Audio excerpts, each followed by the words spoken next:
தீபாவளி பண்டிகையை கொண்டாடுவதற்காக விக்கிரவாண்டி சுங்கச்சாவடியில் கடந்த 2 நாட்களில் 81,341 வாகனங்கள் கடந்திருப்பதாக தரவுகள் தெரிவிக்கின்றன.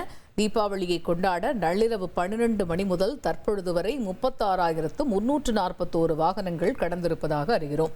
கள விவரங்களை கேட்டு பெறுவோம். செய்தியாளர் கோபிநாத் இணைகிறார். கோபிநாத், வணக்கம். இப்போ நள்ளிரவிலிருந்து தற்பொழுது வரை 36,341 வாகனங்கள் விக்கிரவாண்டி சுங்கச்சாவடியை கடந்திருக்கிறது என்று அறிகிறோம். இப்ப விக்கிரவாண்டி சுங்கச்சாவடி பகுதி எப்படி காட்சி அளிக்குது?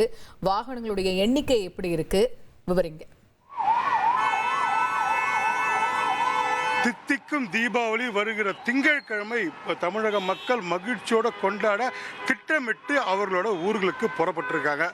உறவுகளோடு சேர்ந்து உள்ள மகிழ புத்தாடை உடுத்தி பட்டாசு வெடித்து இந்த தீபாவளி பண்டிகை கொண்டாட சென்னை மக்கள் அவர்களோட சொந்த ஊருக்கு போயிட்டு இருக்க காட்சி தான் நம்ம பார்த்துட்டு இருக்கோம். நமது ஒளிப்பதிவாளர் பெரியசூடன் காட்டக்கூடிய காட்சிகள் பார்த்தீங்கன்னா, விக்கிரவாண்டி சுங்கச்சாவடியில் தற்போதைய நிலை நீண்ட வரிசையில் வாகனங்கள் அணிவகுத்து பெரும்பாலும் நம்ம நேற்றிலிருந்து பார்த்துட்டு இருக்கோம். சொந்த கார்களில் மக்கள் அதிகம் பயணிக்கக்கூடிய ஒரு நிலை தான் இந்த தேசிய நெடுஞ்சாலையில் பார்த்துட்டு இருக்கோம். கடந்த 2 நாட்களில் 81,341 வாகனங்களில் மக்கள் கடந்து போயிருக்காங்க. நேற்று நள்ளிரவு 12 மணி முதல் இந்த நேரம் வரை 36,341 வாகனங்களில் லட்சக்கணக்கான பொதுமக்கள் தங்களோட சொந்த ஊருக்கு போயிட்டு இருக்க காட்சி தான் இது. ஒரு பக்கம் பார்த்தீங்கன்னா, விக்கிரவாண்டியில் ஏன் இவ்வளோ போக்குவரத்து பாதிப்பு ஏற்பட்டிருக்கு அப்படின்னு பார்க்கும்போது, இந்த இடத்துல இருந்து மட்டும்தான் தஞ்சாவூருக்கு செல்ல வேண்டிய வாகனங்கள் திருப்பி விடப்படுகிறது. அதே போல் திருச்சி, சேலம் உள்ளிட்ட தென் மாவட்டங்களுக்கு செல்லக்கூடிய வாகனங்களும் இங்கிருந்து விழுப்புரம் நகர உள்ள போய் தான் புறவழிச்சாலை வழி தான் போகணும். இந்த நிலைமையில் மட்டும்தான் இந்த விக்கிரவாண்டி சுங்கச்சாவடி பகுதியில் ஒரு போக்குவரத்து நெரிசல் தொடர்ந்து மக்கள் வந்த வண்ணம் இருக்காங்க. இந்த பகுதியில் பொறுத்த வரைக்கும் விழுப்புரம் மாவட்டம் 80 கிலோமீட்டர் தூரத்துக்கு தேசிய நெடுஞ்சாலை உள்ள மாவட்டம்.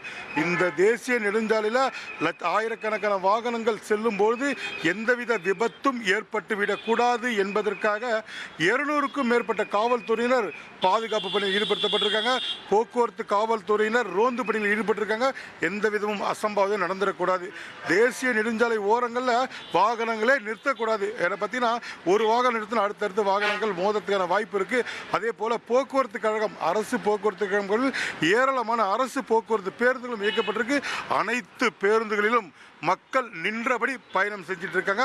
அந்த காட்சி தான் பார்த்துட்டு இருக்கோம். தொடர்ந்து விக்கிரவாண்டி சுங்கச்சாவடி தொடர்ந்து இந்த பகுதியில் நெரிசலோட, மக்கள் கூட்டத்தோட, மக்கள் வெள்ளத்தோட சாறை சாறையாக தற்போது சொந்த ஊருக்கு போயிட்டு இருக்க காட்சி தான் பார்த்துட்டு இருக்கோம். கள விவரங்களை விரிவாக விவரித்தமைக்கு நன்றி கோபிநாத். விழுப்புரம் அப்படின்னு பார்த்தோம்னாலே தமிழகத்தை பொறுத்த வரைக்கும் வட மாவட்டங்களையும் தென் மாவட்டங்களையும் இணைக்கக்கூடிய ஒரு முக்கியமான ஒரு மைய பகுதி தான் விழுப்புரம்.